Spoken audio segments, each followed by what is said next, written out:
Listen, kid, you need to stand taller and project your voice. Let's run through that scene again with more confidence. Before you read this incredible story, don't forget to like this video and hit subscribe so you never miss our most inspiring stories of justice, redemption, and triumph. Comment below where you're watching from.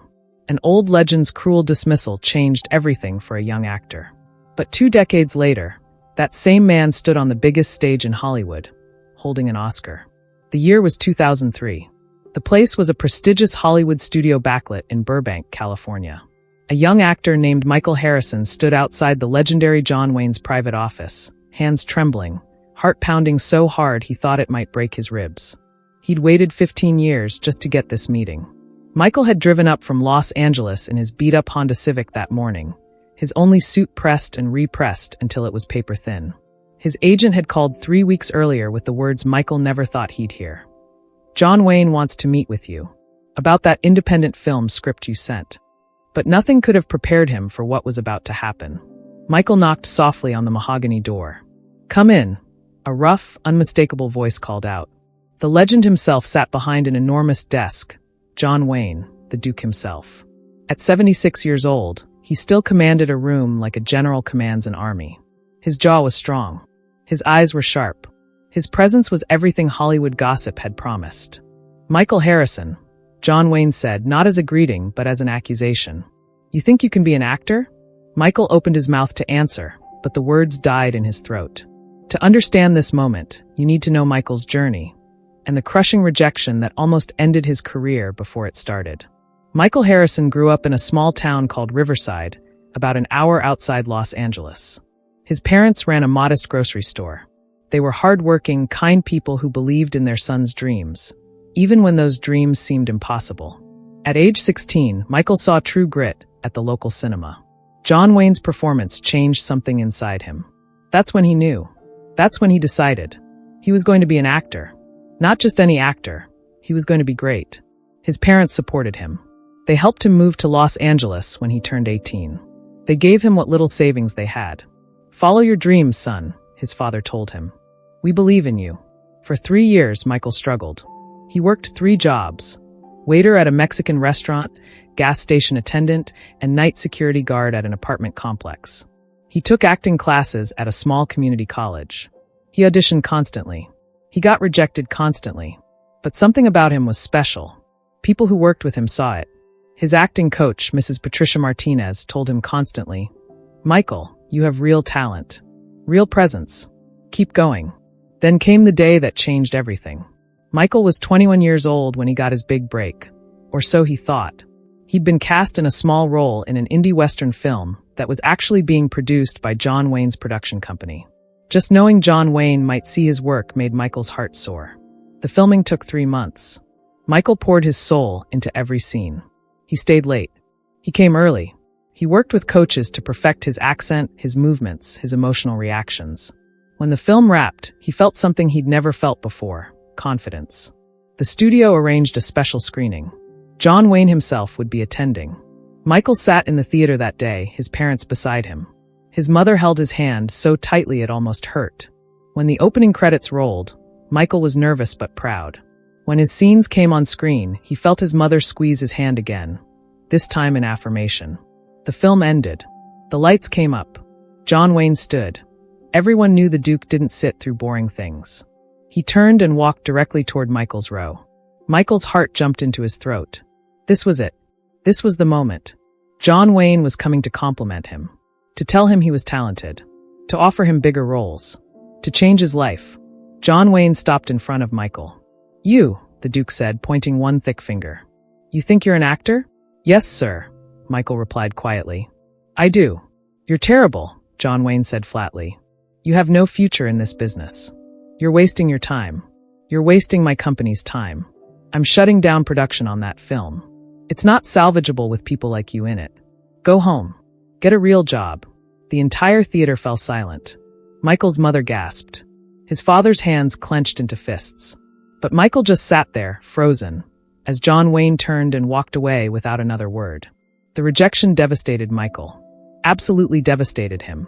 That night, he cried in his parents' home in Riverside.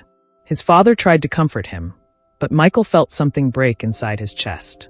John Wayne, his hero, had called him terrible, had told him to quit. For the next 6 months, Michael seriously considered leaving Hollywood. He applied for jobs at real estate companies and insurance firms. But something inside him, some stubborn part, refused to accept John Wayne's judgment as final. What happened in the years that followed was both inspiring and heartbreaking. After the John Wayne rejection, Michael made a decision. He wouldn't try to be a mainstream Hollywood actor. He would become a craft actor. He would study everything. He would prepare for every role like it was his only shot. He took more classes. He studied with renowned acting coaches. He moved into a small studio apartment in North Hollywood with 3 roommates and went back to working nights. Days were for auditions and training. Nights were for survival. The rejections kept coming. Role after role, audition after audition. You're not the right look. We're going in a different direction. Thanks for coming in.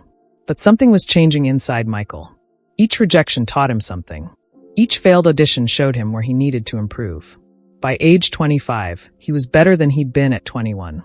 By age 30, he was exceptional. He started getting small television roles. Guest appearances on shows. Nothing major, but work. He did a supporting role in a low-budget action film that went straight to video. He had 3 lines in a drama that aired on cable television at midnight. His parents still believed in him, though his mother sometimes asked him during their weekly phone calls, "Are you sure about this, honey? You're working so hard and still struggling." "I'm sure, Mom," Michael would say. "I'm just getting started." By age 35, Michael had built a reputation. He wasn't famous yet, but people in the industry knew his name. Directors knew he was reliable. Casting directors knew he could cry on command and didn't need multiple takes. His previous failures had become his greatest teacher. Then, at age 37, everything changed. A director named Sofia Fernandez was casting a film called The Last Light. It was a character-driven drama about a man whose life falls apart after his daughter dies. The role required an actor who could convey devastation, grief, and the slow journey toward redemption. Sophia watched Michael's reel, a collection of his best scenes from the past decade of work. She called his agent personally. "I want to meet with Michael Harrison," she said. "I think he's perfect." This time, Michael didn't go alone to the meeting. He'd learned that lesson. He brought his agent, his coach, and his confidence. Sophia was a genius director, someone who'd studied under the greats. She asked Michael one question. "What's the worst thing that's ever happened to you?" Michael thought for a moment. Then he told her about John Wayne. About that day in the theater. About being called terrible in front of his parents. Sophia leaned forward. "That's the pain I see in you," she said quietly.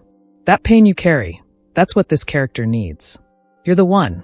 The filming of The Last Light was the most intense experience of Michael's life. The role demanded everything. He lost 18 pounds for the part. He went to therapy to access the deepest pain he could find. In one scene, where his character learns his daughter died, Michael cried so hard he could barely breathe, and the director didn't cut the camera. When the film premiered at Sundance Film Festival, it was an immediate sensation. Critics called Michael's performance transcendent and career-defining.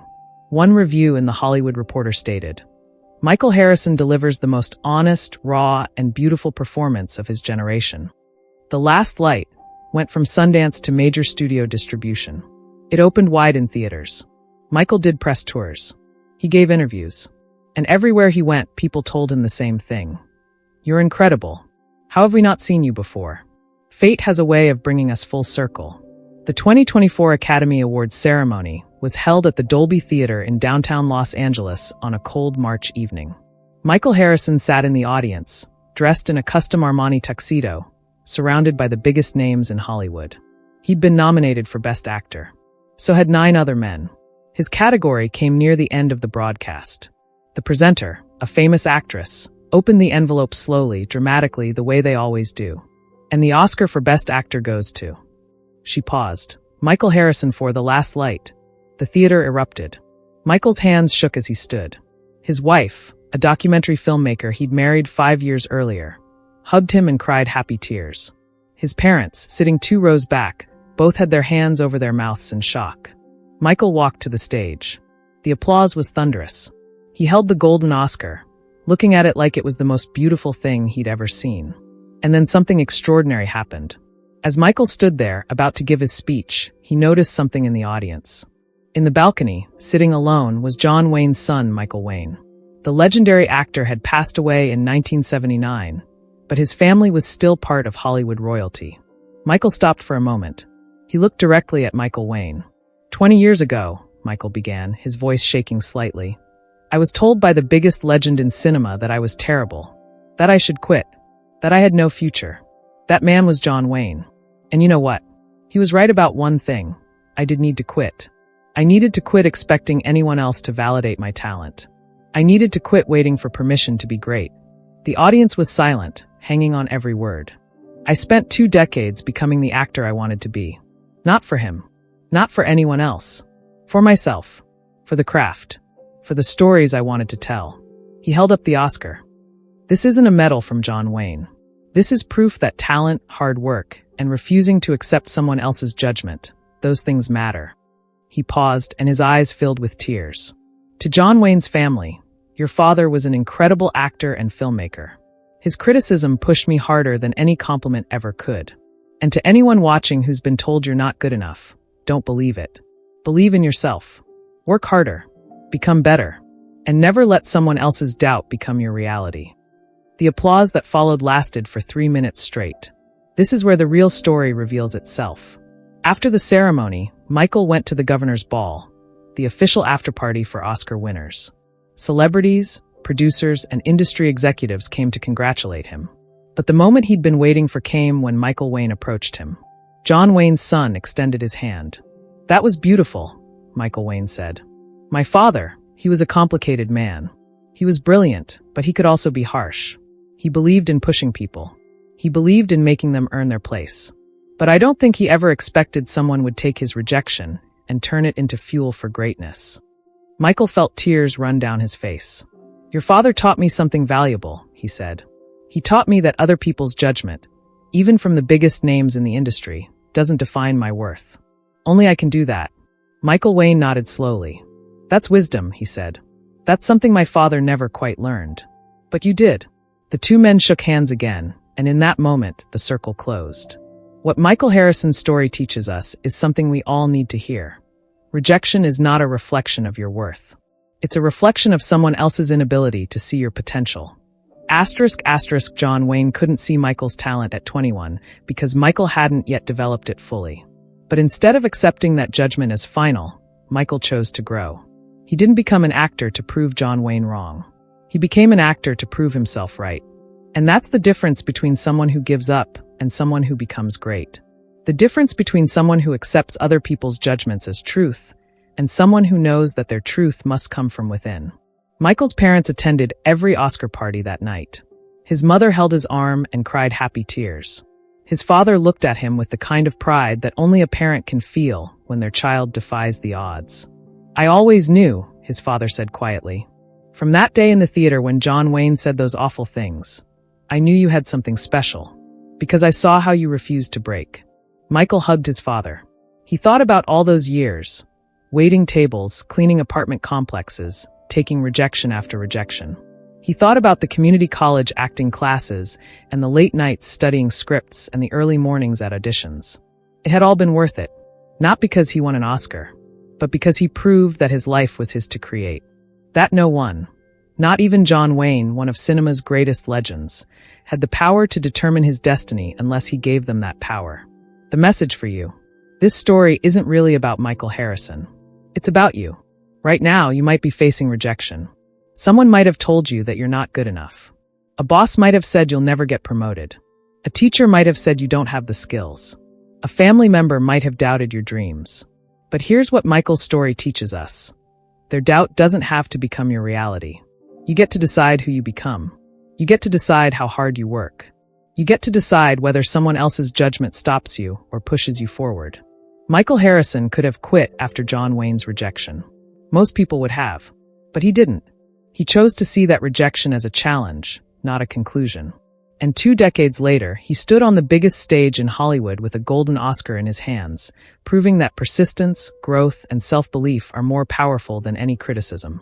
So if you're struggling right now, keep going. If you've been told you're not enough, prove them wrong by becoming better. Not for them, for you. Not to show them up, to show yourself what you're capable of. That's the real lesson. That's the real story. Thank you for watching this incredible story of redemption and triumph. If this story inspired you, don't forget to like this video, subscribe to our channel, and hit the notification bell so you never miss our next viral story of justice and success. Share this story with someone who needs to hear it right now. Comment below and tell us, has someone ever doubted you? How did you overcome it? We'd love to hear your story.